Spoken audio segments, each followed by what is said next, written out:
నగదు రహిత లావాదేవీలను ప్రోత్సహించే దిశగా ప్రభుత్వం మరో అడుగు వేసింది. దీనిపై పూర్తి స్థాయిలో అధ్యయనం చేయడానికి ఏపీ ముఖ్యమంత్రి చంద్రబాబు అధ్యక్షతన ప్రత్యేక కమిటీని ఏర్పాటు చేసింది.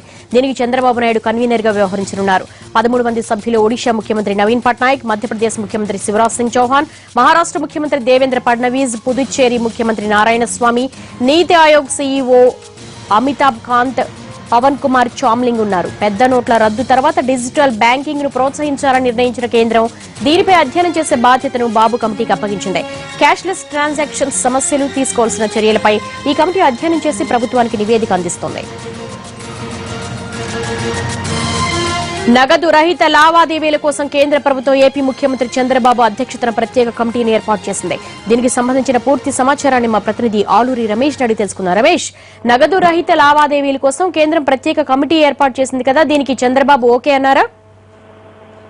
2 రోజుల క్రితం అరుణ్ జైట్లీ ముఖ్యమంత్రితో మాట్లాడారు. ఏదైతే డిమానిటైజేషన్ ఉందో దీనిపై తలెత్తినటువంటి ఇబ్బందులకు ఒక పరిష్కారం చూపేందుకు 5 రాష్ట్రాలకు చెందినటువంటి ముఖ్యమంత్రులతో ఒక కమిటీ వేస్తున్నట్టు దానికి నేతృత్వం వహించాలని జైట్లీ కోరాడు. అయితే అప్పుడున్నటువంటి పరిస్థితుల నేపథ్యంలో రాష్ట్రంలో ఉన్నటువంటి ఇబ్బందుల దృష్ట్యా దానికి సారథ్యం వహించే విషయంలో ముఖ్యమంత్రి ఎటువంటి స్పష్టత ఇవ్వలేదు. నిన్న సాయంత్రం జరిగినటువంటి మీడియా సమావేశం సందర్భంగా కూడా ముఖ్యమంత్రి దీనిపై కామెంట్ చేశారు. అప్డేట్ దీని మీద ఏం లేదు, దీనికి సంబంధించినటువంటి సమాచారం కూడా ఏం లేదని ముఖ్యమంత్రి చెప్పడం జరిగింది. మరోవైపు రాష్ట్ర ప్రభుత్వంలో తెలుగుదేశం పార్టీలో కూడా దీనిపై విస్తృత చర్చ జరిగింది. 5 రాష్ట్రాల ముఖ్యమంత్రులతో వేస్తే ఈ కమిటీని లీడ్ చేయాలా వద్దా అనే దానిపై కొంత పొలిటికల్ డిస్కషన్ జరిగిన నేపథ్యంలో దీనికి సీఎం వెళితే బాగుంటుందా, వెళ్ళకం ఉంటే బాగుంటుందా అనే దానికి సంబంధించి కొంత పొలిటికల్ చర్చ నడిచింది. అయితే తదనంతర పరిణామాలు ఢిల్లీలో కూడా దీనిపై విస్తృత చర్చల తర్వాత రాష్ట్రాల ముఖ్యమంత్రులతో పాటు కొంతమంది ప్రముఖులను కూడా దీనిలో ప్రముఖులను ఈ రంగంలో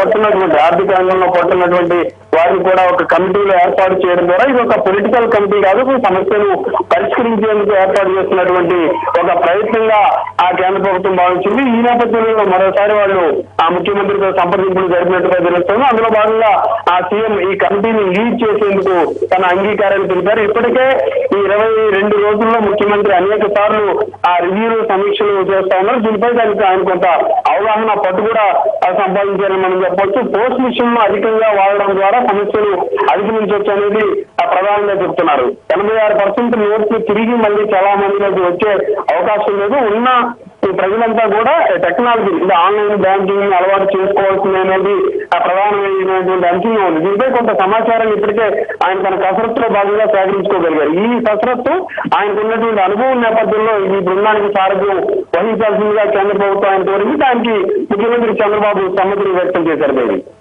థ్యాంక్ యూ రమేష్.